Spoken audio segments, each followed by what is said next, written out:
Welcome to Stuff You Should Know, a production of iHeartRadio.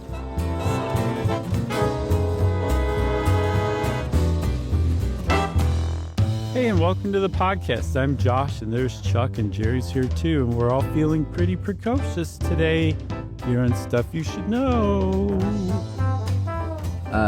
Judging from what just happened, I think if we released a little 5-minute mini episode every week of the 5 minutes where we're recording, but before we start the stuff that we're doing, I bet people would eat that up. Yeah. Rated R. So, I'm sure some people would like that. The Stuff You Should Know Army definitely would. Yeah, for sure. Everyone else would be like, who cares what these guys are talking about off mic? Exactly. I tune in for facts, and that's it. Yeah. You know who else would probably eat it up, Chuck? I'm thinking about names in this. I don't know. Well, I was just going to start with Mozart. Oh, okay. Wolfgang Amadeus Mozart would have loved that kind of thing. He was really into hearing people talk candidly to one another. It was one of his things. Well, we're talking about child prodigies, and that's why you bring up Mozart, obviously. Thanks to Julia for help with this. And also, this is the first time, I think, that we're covering something that was a chapter in our book. No, we've done it before, and I can't place it. Really? But there was one other one that we definitely did, yeah. Mr. Potato Head? No, I'll try to think of it, and I'll allocate about 5% of my brain to coming up with it while we do the episode, okay? Okay. At any rate, this was one of the chapters from our book, and we were both individually relieved when we texted each other that we each reread the chapter. And it was basically the same. And I was worried. I was like, man, this is going to be so different that one of them is going to be sort of wrong. But long way of saying why we talked about Mozart is because if you read anything on the internet about child prodigies, Mozart's a name that's going to probably come up. One of the more famous prodigies. And Julia found a pretty fun story about Mozart as a teenager, right? Yeah, I actually went and listened to this Miserere. Yeah, Miserere. It's a choral piece for I think 9 choral parts. And it was written by Gregorio Alighieri back in, I don't remember when he wrote it, but at least before 1770, because that was the year that a young Amadeus Mozart, who was 14 at the time, went to Vatican City to hear this. And the reason he and his father traveled to Vatican City is because this choral piece was so beloved by the people, the Pope and all of his buddies, that they forbade anybody from performing it outside of Vatican City. And so, a corollary to that was no one could transcribe it, so that it was just to be heard in Vatican City. They thought it was that beautiful. And if you heard it, you'd probably recognize it. Your mom probably listened to it while she was cleaning the house, or you heard it on America's Top 40 in the 70s or something. I've been distracted ever since you said the Pope and his buddies, because now all I can think of is a sitcom called Pope and Company. That's not bad. Ampersand CO. obviously.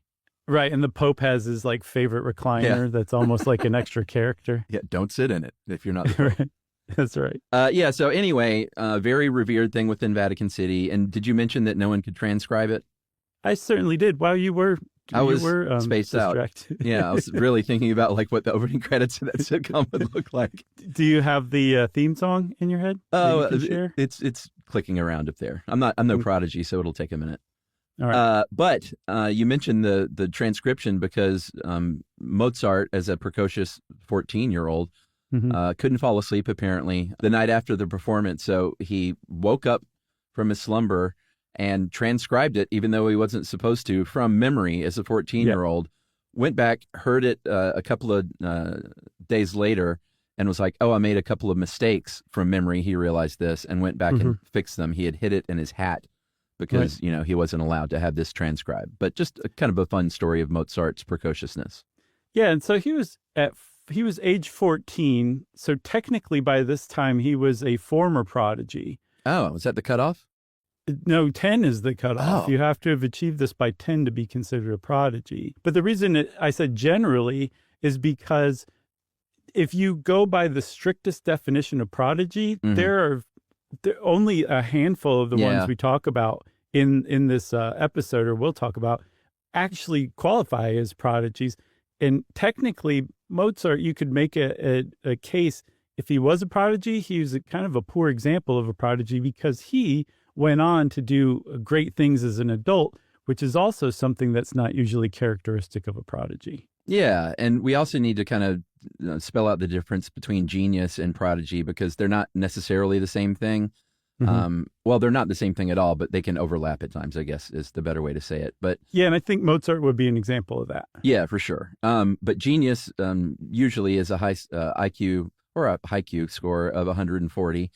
But they may not, ever achieve anything. You can be a genius and not achieve anything great. I mean, you probably will if you're a genius, but not necessarily. Right. Prodigy doesn't necessarily have a high IQ. They often do. But oh yeah, there it is right there. Generally by the age of 10. But what a prodigy is a kid that achieves like surpasses adult levels of mastery by the time they're 10. Like stuff that, a lot of adults can't even achieve, an expertise or, Right. like I can do this math or this chess or play this, instrument better than an adult who's been doing it for decades before the age of 10. Yeah, they reach like the elite level where you can't really get any better as far as adults go by the age of 10. And then one of the other things about being a prodigy then is that by definition, you have achieved something. Yeah. Whereas, like you said, but being a genius, you are a genius throughout your whole life, but you may or may not achieve something. Right. To be considered a prodigy, you have to have achieved something. That's just part and parcel with it. Yeah, and prodigies were all the rage sort of in the beginning of the 20th century when tabloid journalism started and when IQ tests started. They were all over the newspapers. People just were, amazed and in awe of these kids who could do these amazing things. They were all over the place. Yeah, the term pint size was thrown around a lot. I bet. But they would like reporters would interview them to ask them their thoughts on like current events and stuff like that, and they'd be quoted extensively in the paper. And people, like you said, were in awe, but they were also like, "Oh, that's a pretty good point. I hadn't thought about that." So they were taken seriously too. And then there's a couple of other points that kind of make up prodigies that we've kind of figured out over the years. One of the things we should say about prodigies is that there's a surprising lack of people working on this. There are some people who study prodigies and they're experts in the psychology and neurology of prodigies. But because there's so few people working on it, we don't have a full grasp on it. So it's largely speculation, but it seems like we're starting to get on track about what makes a prodigy. But even still, there's not like a cut and dried uniform definition of a prodigy. Some extra things, though, that usually show up in particular is that they usually excel in just one field of knowledge, a domain. And then in that specific field of knowledge, they excel in one kind of subsection of it. So, for example, if you were a music prodigy, you probably are a prodigy in, say, classical music. You're not like classical, jazz, ska, right? You're a prodigy in just one. Yeah. So that's another frequent thing too. You just get really, really, really good at one specific thing. That's a characteristic of prodigies. Yeah, and you can be a prodigy in anything. A lot of times you'll see it in music and the maths. Chess is another good one that you see a lot of prodigies in, but you can really be a prodigy in anything. But it's, like you said, a narrow range, but they usually exhibit one intelligence type. If you're talking about like psychological intelligence type, linguistic, mathematical, logical, spatial, visual, musical, kinesthetic, interpersonal, intrapersonal, and naturalistic.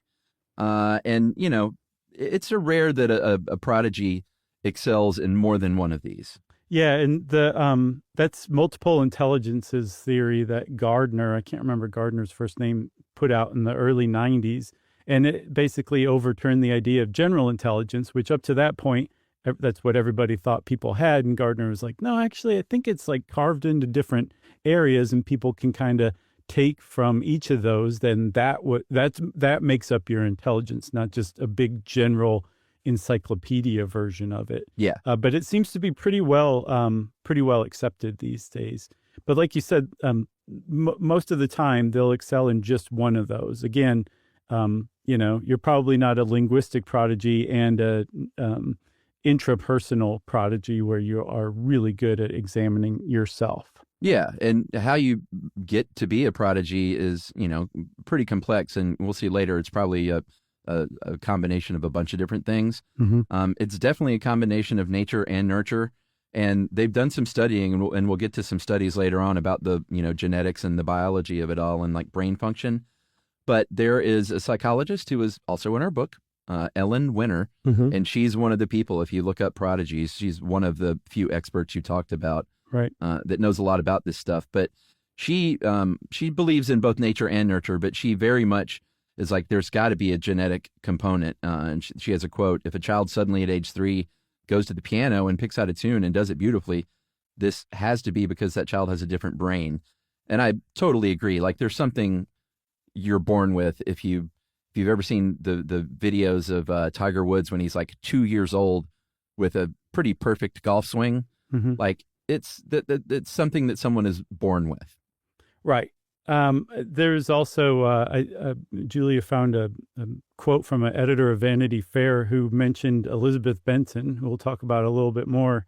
But he agreed that it was probably biology, but he ascribed it to a perfect functioning of her endocrine glands. So interesting. He figured it was glandular is what was behind being a prodigy. Correct. But the point is it was biology. And this is 1913, by the way. So, like right now? right now, it's not 1913. It's Oh, okay. 1983. Oh, God, thank God. I've got on my sun breeches and my OP tank top. I know you look kind of out of place, man. So the other thing about genetics is you can see it in, like, there can be siblings that are prodigies, together, I guess, co-prodigies. Yeah. So it definitely sort of leans to the idea that it could be genetic. There are quite a few very famous male composers who had sisters who were also prodigies and amazing composers and pianists or violinists or what have you, but they didn't get the attention that their brother sibling counterparts got because they were girls. Maria Mozart was one. Felix Mendelssohn had a sister named Fanny, who was a music prodigy. Mm-hmm. And then others that you often see mentioned, obviously, are Venus and Serena Williams. And then the Polgar sisters, who were Judith, Susan, and Sophia. They were chess prodigies. Right. And you were thinking about Pope and Company as a sitcom. Well, I was studying this. I noticed Felix and Fanny would make a good children's book series, right? Oh, yeah. Like, I just imagine them as little kids, and in between piano lessons, they go off and solve mysteries together, Felix and Fanny series. And so anytime I think of children's books, I think of our literary agent, our former agent, Stephen Barr. Oh, yeah. So I looked him up to say hi, and I was looking him up on the internet. He has his own children's book that he wrote and published. It's called The Upside Down Hat. And so I emailed him and congratulated him. I was very excited to see that. Yeah. And he's got That's two awesome. more coming, too. Stephen was the best. Yep. And I knew he had a kid since we had worked with him. So that's super cool. I love that. Yeah, he's got 2 now, he says. 2 kids or 2 children's books? 2 kids, 3 children's books, including the 2 that are coming out soon. Well, I guess he needs to get a 3rd kid. They have to match. Right, one for each. Yeah. But yeah, it's called The Upside Down Hat, and it's pretty cute looking. Oh, that's wonderful. So I guess let's take a break. Well, I guess the last thing we should say is, I mentioned sort of the perfect storm of things to make a prodigy. And that definitely seems to be the consensus. Like there's some genetics at play, Great. but the cognitive, developmental, and environmental factors are all kind of coming together at the same time to lead to that, what Ellen Winter calls a rage to master, which we're going to talk about out of the break. That seems to be the recipe. Right. It makes me wonder, like, how many things have we just not understood that we could have already? Have we not constantly been trying to boil everything down to one thing? Like, this is one cause for all this other stuff. Like, is it nature? Is it nurture? No, it's both. And I'm glad to see that prodigy researchers have accepted that fact. Agreed. Okay, well, let's take that break then. All right, we'll be right back.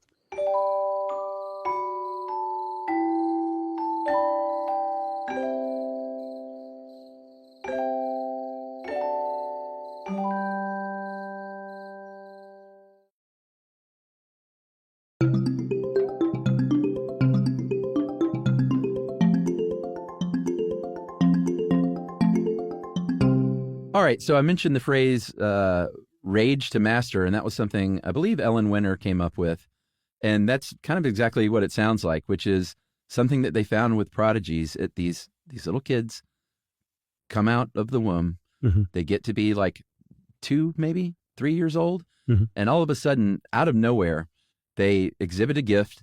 And that's the only thing they want to do. And this is not some kid who's like, hey, they turned out to be pretty good at this and they played a lot of piano. Like, we're talking about prodigies. Like, they become obsessed with, they have a rage to master this thing. Yeah, and it's just basically like they ignore everything else, even stuff that little kids would want to do, like fun playing stuff, or going to the movies or whatever. Making friends. All they want to do is that one thing over and over and over again and master it. And so there's a researcher named Larry Vandervert who believes that it has to do with the connection between the cerebellum and the cerebral cortex. And the reason he focuses in on the cerebellum is because apparently that is where we learn things, we become experts in things, we learn to practice things. And the cerebellum has a bunch of connections to the cerebral cortex. Cerebral cortex is in charge of our higher functioning. So with those two combined together, working together, us doing things repetitively is how we learn to get better and better at it, right? His whole thing is that with a prodigy, what we're seeing is the evolution of humanity at its brightest point. Like, these are examples of what could conceivably be every single person if that perfect storm you're talking about came together. And it's just like the most finely tuned functioning example of what our brains have evolved to be able to do. That's what he says prodigies are.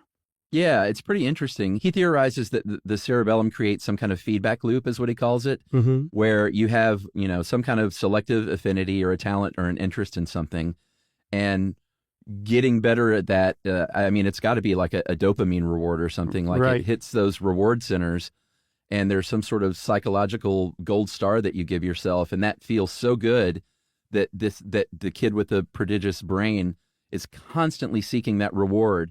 And it creates what he calls a maximal grip. Like, this grip has just got hold of this kid because they're always seeking that mental gold star of getting better and better and better at that one thing. Yeah, right.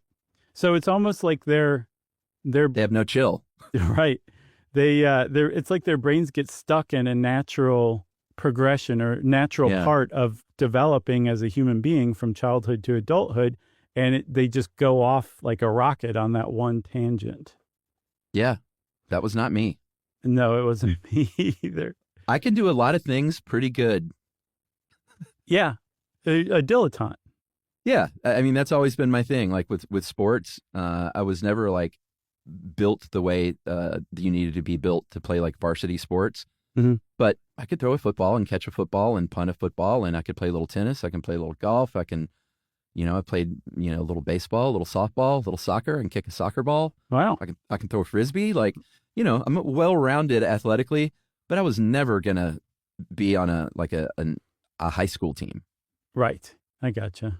I was okay in church league. Right. Everybody wins. But I wouldn't embarrass myself in anything, I excelled as a child in hiding my knockoff Flintstone vitamins in my Lincoln log houses because they were so disgusting I couldn't eat them. Man, they were gross. I can actually almost make myself nauseated thinking about them now. Really? Mm-hmm. Right. Betty was not a vitamin. I don't remember that. Was she not? She was missing? I don't think so, because there was a local band in Atlanta called Betty's Not a Vitamin. And okay. Because of that factoid. Well, had she been in the Flintstone knockoff vitamins I had, she would have looked all misshapen, and her name would have been like Teddy Mildred. Or something like Teddy. that. with 3 T's. I love it.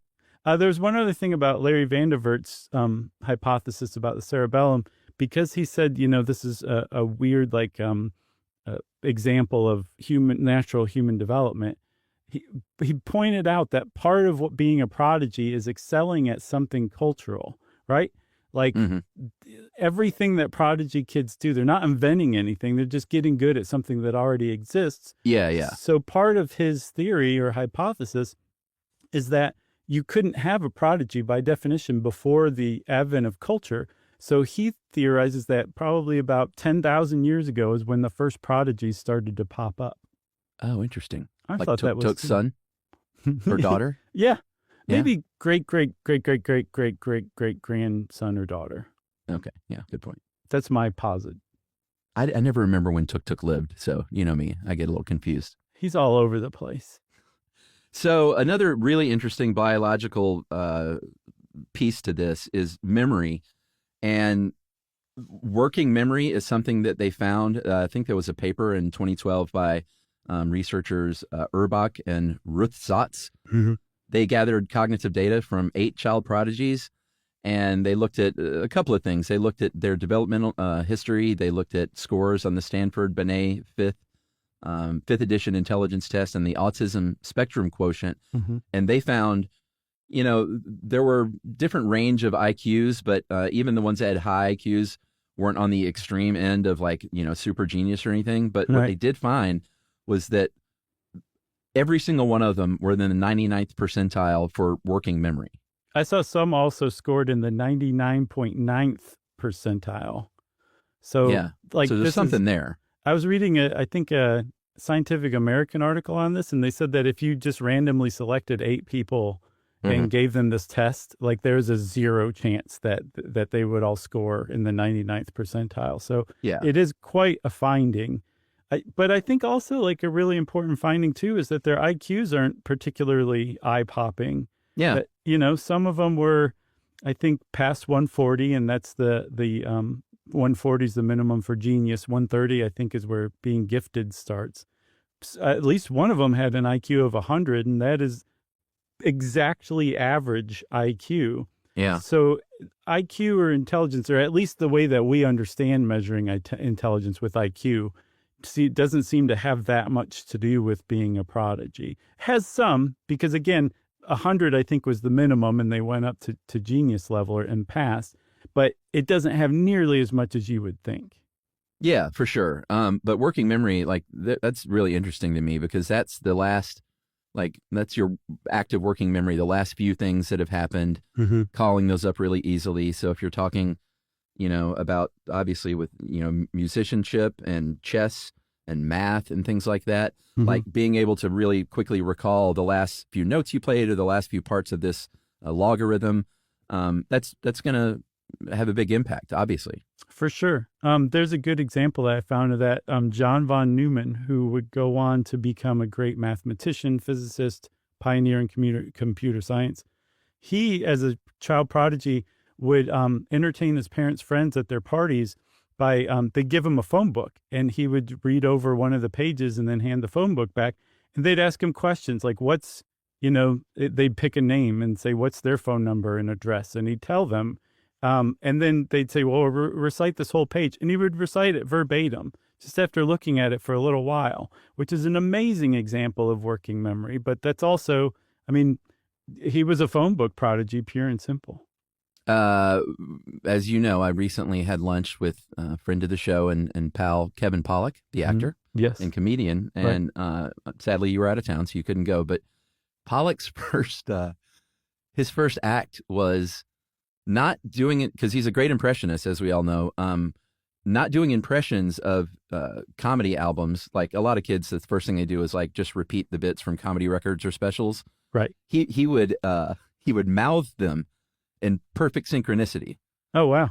So he would do air comedy, and he would do the throat clears and everything. And he did it, as I don't know how young he was. He said he was 6 or 7, to where one of his mom's neighbors or one of his mom's friends was like, you're doing this at the, the Scheinbaum's bar mitzvah next week. I'm booking you. Nice. And he was for the first 6 years or so of his life, he did it at school. My act was completely just mouthing these comedy bits. That's pretty awesome. Yeah, it's funny. It's impressive. He was a Richard Pryor comedy album prodigy.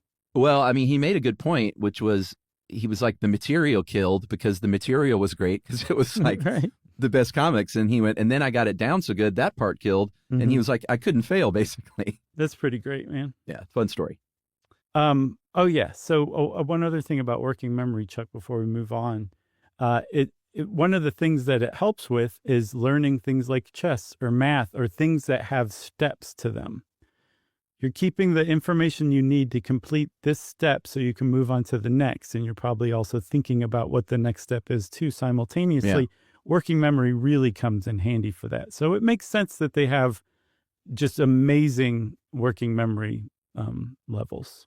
Yeah, and the connection to autism is really interesting too, because in that paper, and from 2012, I mentioned that they looked at cognitive data for several things, one of which was the autism spectrum quotient, and they found a pretty undeniable connection. They found that subjects who were prodigies had definitely had more autistic relatives than the general population does, and very high scores in the attention to detail part of the autism spectrum quotient. So, right. Attention to detail is something, obviously, if you have a gift for, you might wind up a prodigy.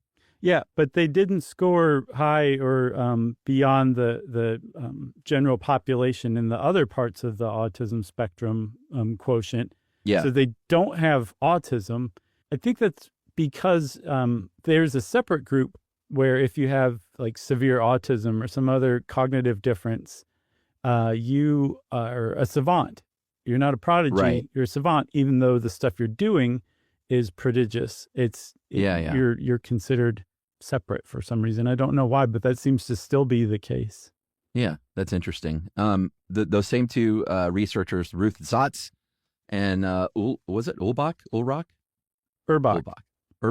Jerry Orbach. They authored a second paper, and this is from 2014, where they studied 18 prodigies this time, and they were masters, these 18, in either math, music, or art. And some of the patterns they found were pretty interesting. They all had that same great working memory, so that was sort of proved out a little further even. But the music and math prodigies scored a lot higher on working memory than even the art prodigies. And this was super interesting to me. The math prodigies displayed the highest levels of overall intelligence and extraordinary visual spatial skills, whereas the art prodigies had the lowest visual spatial scores. Yeah, which is weird. Yeah, counterintuitive. Yeah. Should we take a break or keep going? Yeah, let's take a break. Okay, we're going to take a break, everybody. Here we go.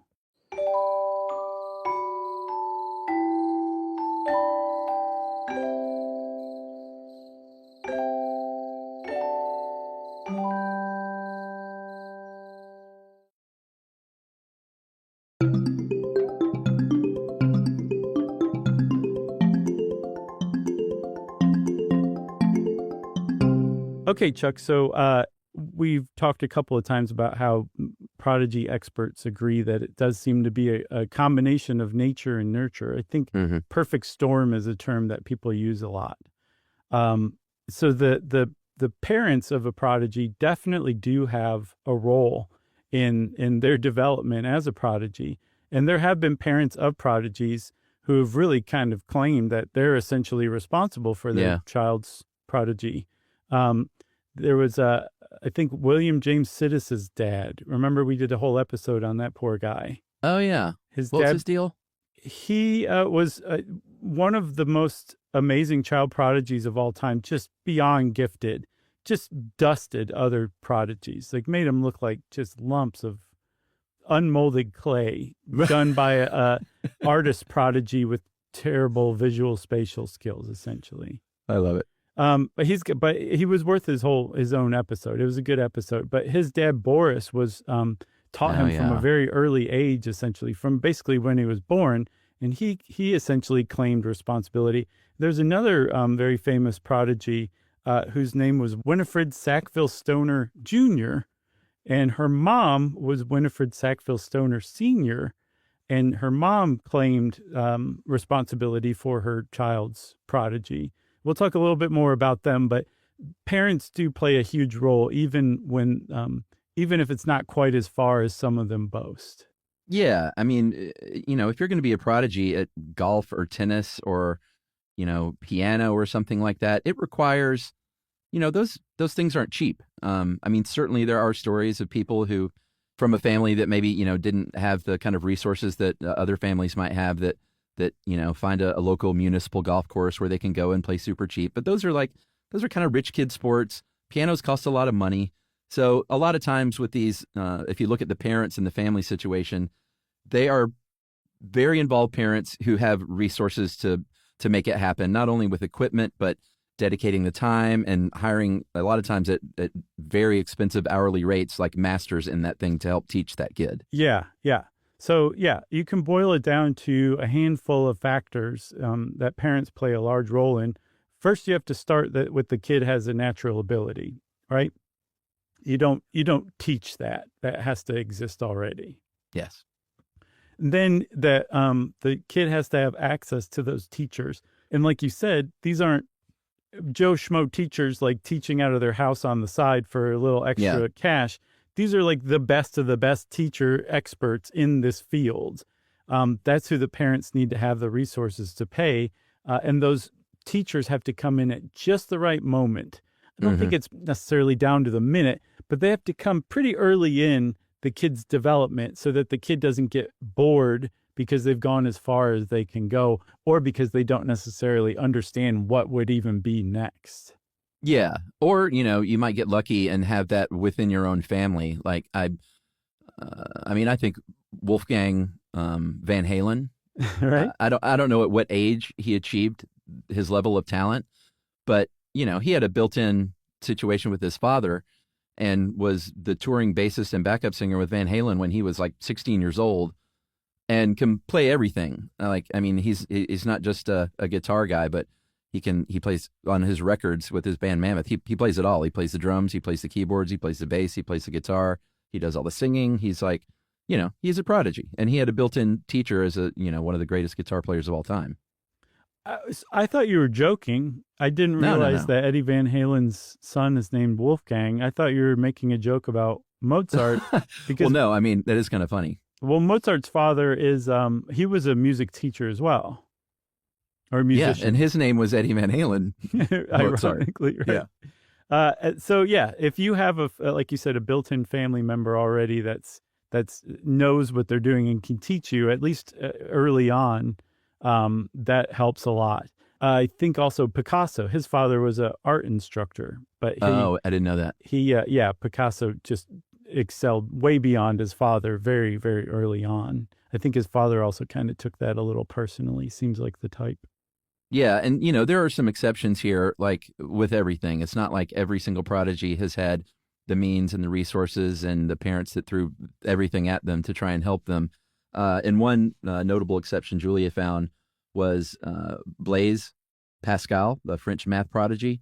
He was born in 1623, and at the beginning of his schooling, his dad, very famous mathematician, Etienne Pascal, said, I want my kid to learn more than math, and math is so interesting. If he gets a hold of these math books, he's going to ignore everything else because math is so incredible. And so he hid all the math books in his house, but young Pascal got an outdated math book somehow that was in English, even though he only spoke French. And he was so smart and such a prodigy, he translated that and reinvented parts of that of like geometry in that book that weren't in the book. Right. Yeah. He also came up with probability theory later on. Like he was definitely a math prodigy, and so he overcame an absence of material. There's also some good examples of prodigies who overcame an absence of resources, right? So like they came from very poor families, like Stevie Wonder's a very good example of that. Self-taught musician on all sorts of different instruments. And his parents did not have the resources to buy him all these things. There was another guy from the turn of the last century named Srinivasa Ramanujan. And he was very poor in India, came from a very poor family. And he, like Blaise Pascal, got his hands on an outdated math book and just taught himself math and he ended up studying at Cambridge. Yeah, for sure. I mean, there are definitely those examples. But there are also on the other side, like plenty of examples of, the nurture thing going in a bad direction. Yeah. Where the parents have, and I know we Julie didn't cover this, but in our book we covered. Do you remember who wrote that chapter, by the way? I think it was yours. I think it was too. It was so long ago, I don't remember. I know what you mean. But I think it might have been mine because I remember very much wanting to include and did include in the book the story of Todd Marinovich, who was a prodigious quarterback. And another, example is Jennifer Capriati, the tennis prodigy. Like they were kids who were both excelling to the point where they were young teenagers in Sports Illustrated being written about, and they were pushed by these overbearing fathers in their case, and they both burned out and washed out and ended up, having problems with drugs and problems with the law and stuff like that. So there are some pretty sad cases there where parents take what could potentially be a good thing and just ruin it because they're parents. I was reading today about Venus and Serena Williams and their tennis prodigy status, I guess. But yeah, Richard, their father, Richard Williams, he had Venus turn pro at age 14 because the USTA was about to release the Capriati rule, which was like you can't turn pro after a certain age because Jennifer Capriati was such a cautionary tale. So before the rule could be passed, Richard was like, "You're turning pro now." And her debut, she beat number 66 and almost beat the top seeded player at her first professional tournament, age 14. Yeah, boy, those Williams sisters were fun, or still are fun to watch. Yeah. I didn't see that movie. Did you, King Richard? No, I didn't. Okay, moving on. Yeah, we have nothing to say about it then, apparently. Well, speaking of moving on, we're to the point where we talk about when you're not a prodigy anymore, because you mentioned early on, once you have mastered this thing, that's it. And a lot of times that is it. Some, there are different stories. Some flame out and go down a bad road. Some go on to have, great careers doing their thing. Like you mentioned Mozart, obviously. But some go on to have great careers, and it's not like a super famous situation like Mozart, but they do great for themselves.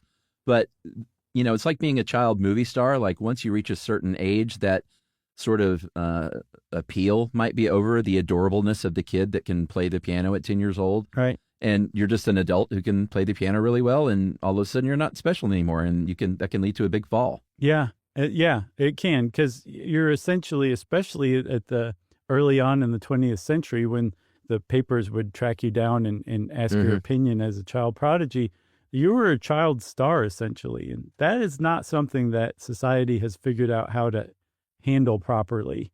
We don't know what to do with child stars, so instead we just chew them up and spit them out and say, good luck. Yeah. We don't need you any longer. That same effect in general can happen to child prodigies. And one really good example is Bobby Fischer. He's the cautionary tale for child prodigies and how bad things can get after you're not a prodigy anymore. Yeah, for sure. He was the chess prodigy. I've recommended it before, but the great film Searching for Bobby Fischer is so good. Highly recommended. But he was born in Chicago in the 40s, was playing competitive chess by the age of 8 and won the U.S. Open at 14, and became the youngest international grandmaster at 15 years old in 1958. 15 years old and 6 months. But when his career fell, he fell hard and spent a couple of decades roaming around Southern California, destitute. He spent 9 months in a Japanese prison and is kind of known, for the last couple of decades of his life as being a pretty hateful anti-Semite. Yeah. He I don't know if he had a blog or something like that, but after 9/11, he publicly celebrated it on his blog. Like he really just took some seriously weird turns. He's just a great example of how bad things can get after society's done with you and you're not useful anymore, not adorable or noteworthy. I think also he clearly had some mental health issues that were probably going to emerge either way. But being a child prodigy and it's such a weird way to grow up that could not have helped at all. Yeah. And, there are other cases of kids. And here's a piece of advice. You can do what you want if you got a really pretty genius kid, but don't send your kid to college at like 12 years old. No. I don't see that ever leading to good things. I think you should try and normalize a child's childhood as much as possible, even if they're, unchallenged in school. There are other ways that you can foster that, I think, besides saying you're going to Harvard at 11 and you're going to be in the newspapers for that. The case of Elizabeth Benson, she was a 214 plus IQ kid who went to college at 12 and graduated and disappeared. And later on, there was one of those like, where are they now articles? And this is no shade at somebody who's a cashier. It's a fine job and we need cashiers. But the article very much was like, this former child prodigy is now just a cashier. And that was sort of how it was framed. Yeah. But despite that, she kept like batting away that kind of sentiment and just talking about how happy she was. She was married.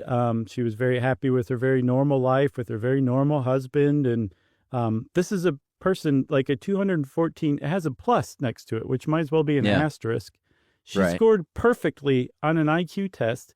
And the reason that plus is there is because they imagined she could have kept going, but they ran out of questions. Anybody got a question? Yeah. So she even considered herself in the article. She said, based on the stories of some of my peers, like I actually got off pretty well. Like I'm happy with life as an adult. Right. But yeah, she's an example of one that went pretty well. But the best that you could do if you don't eventually turn into an adult who starts contributing greatly to your fields of interest, like Mozart, like John von Neumann, like Pablo Picasso, the best you can hope for is to lead a normal life as an adult. I keep thinking you're going to say John Bon Jovi every time. I know. I keep wanting to call him Johann too, and it's not. Oh, interesting. Yeah.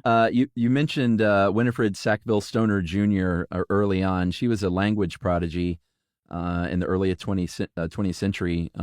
Probably most famous for in 1492, Columbus Sailed the Ocean Blue was written by Winifred Sackville Stoner Jr.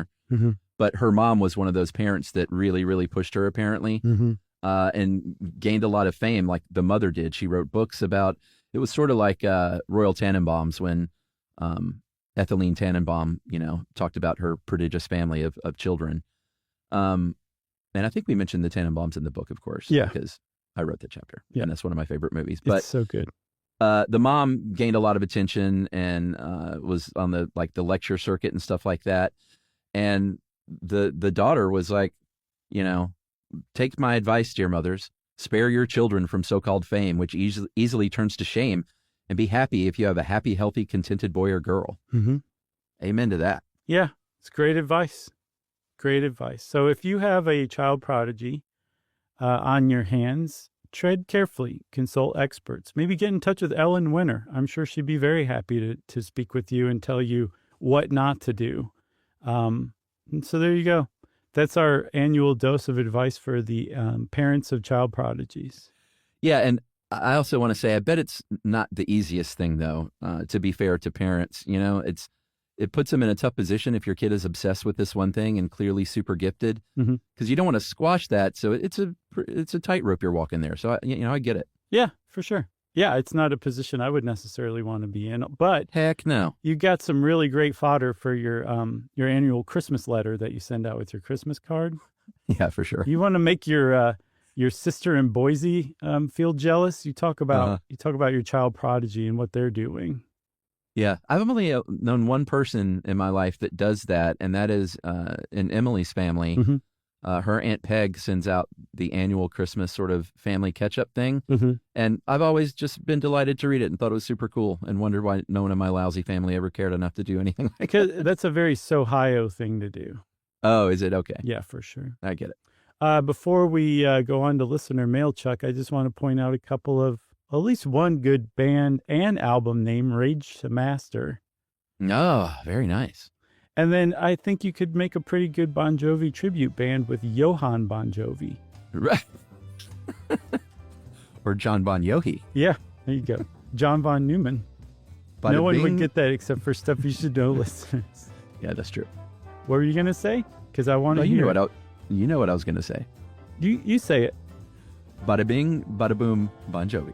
And there, Chuck has unlocked listener mail. This is a correction of sorts, and this is something I didn't know. I'm glad to know. When we did our USAID episode, we were talking about condoms for Gaza. This is from Bernie. He said, I think you guys did a great job. Just wanted to clarify something. The $50 million for condoms was not for Gaza as in Gaza next to Israel.